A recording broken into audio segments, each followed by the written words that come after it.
Good day to you mga ka-learners! Welcome back to another lesson.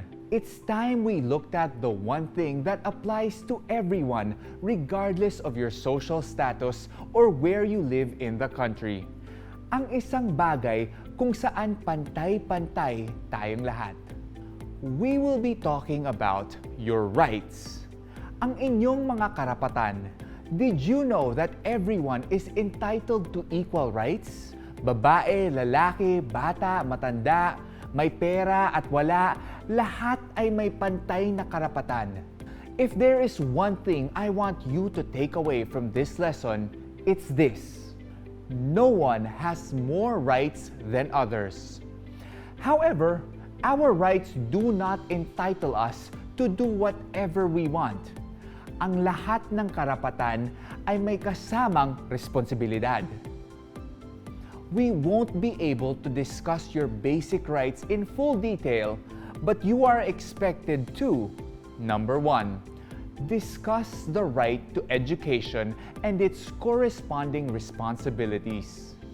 Number 2, discuss women's rights and their corresponding responsibilities. And number 3, identify some of the civil and political rights of Filipinos and their corresponding responsibilities.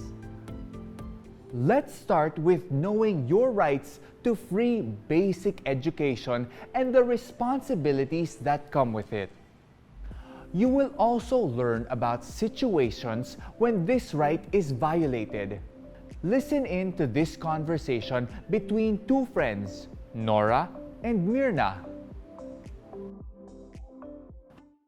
Maring Nora, your paring Nonoy and I really wonder how you are able to send your 3 children to school. After all, you only have your sari-sari store to help you meet your daily expenses. I don't pay for their tuition fees. That's why I don't even buy books for them.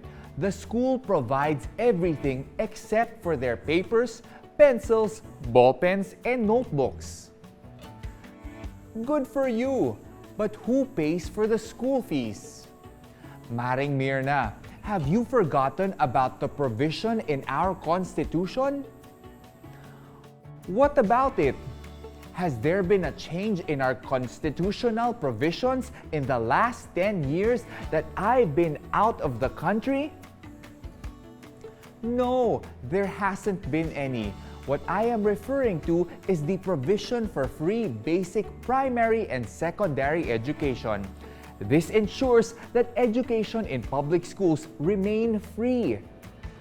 You mean you send your children to public schools?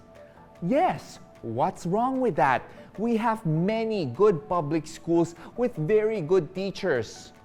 Oh, Maring Mirna, you have changed a lot. Don't be so defensive, Maring Nora. I didn't mean to offend you. I'm just wondering why someone who graduated from a prestigious private school sends her children to public schools. Times have changed. It's so expensive to send your kids to a private school today. What's more, your paring Noel died early, so I have to look at all options so I can send my kids to school. My eldest son is graduating from college next year. My second son is in his 3rd year of high school, while the youngest, Joanna, is moving up to high school next year. If it were not for free basic education, I won't be able to send my children to school.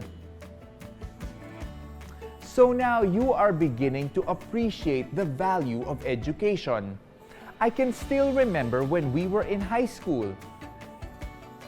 You always cursed Mrs. Cruz, our teacher in social studies, whenever she asked you to cite a certain provision in the 1987 Constitution.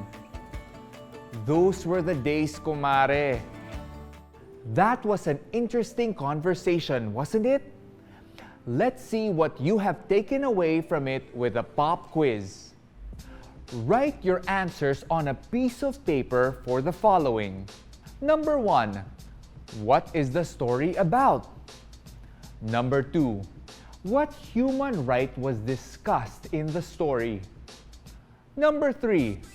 According to the story, why is access to free basic education important for everyone? Number 4. According to Nora, what does the constitutional provision on access to free basic education specifically provide? Number 5. What do you think would happen if all parents considered primary and secondary school education compulsory for their children? Here are the answers. Number 1.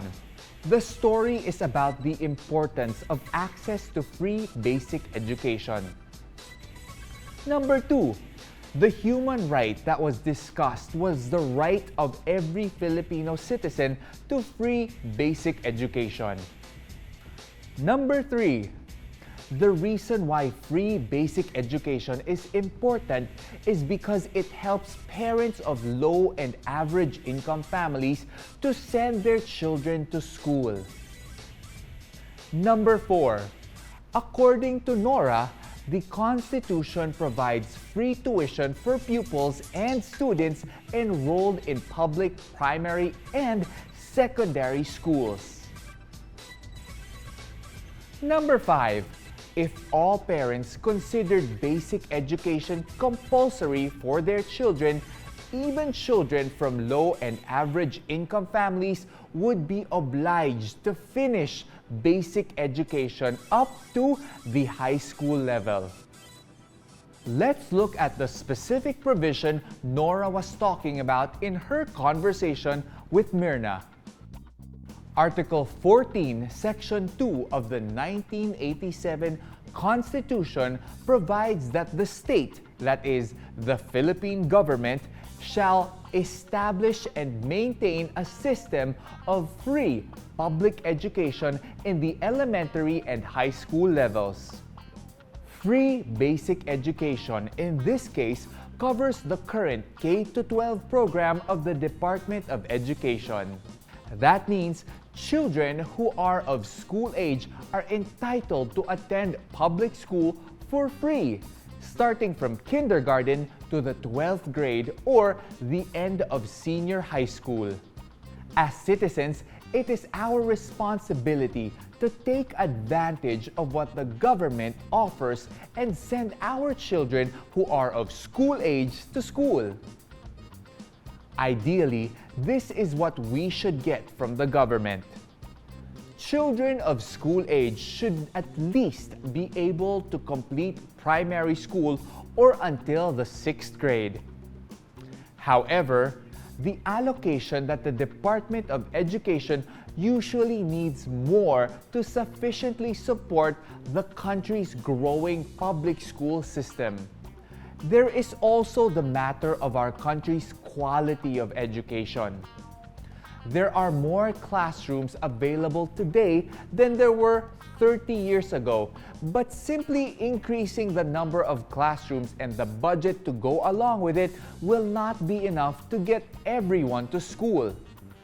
After all, students such as yourself also increase year after year. Parents still find it hard to send their kids to school because they need to think about how much it would cost to buy paper, pencils, and notebooks to help you with school activities. The way that these families deal with their lack of funds, having their kids work instead of sending them to school, something that is illegal according to our laws.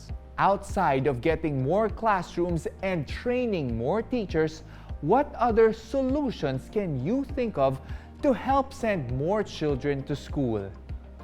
This marks the end of this lesson. Before we go, remember this. Every child has the right to be educated. To do this, every child should have access to free and quality basic education starting from elementary all the way to senior high school. Being poor should not stop any child from enjoying this right. The state has the duty to protect and promote the right of all citizens to access quality education at all levels. On the other hand, it is our responsibility to enjoy our right to free basic education in a way that would not only benefit us, but the nation as a whole. Di ba mga ka-learners, maganda na alam natin ang mga karapatan natin na ito. If you wish to learn more, make sure to read our module entitled Children's Rights, which looks at the rights of Filipino children. See you on our next lesson, mga ka-learners!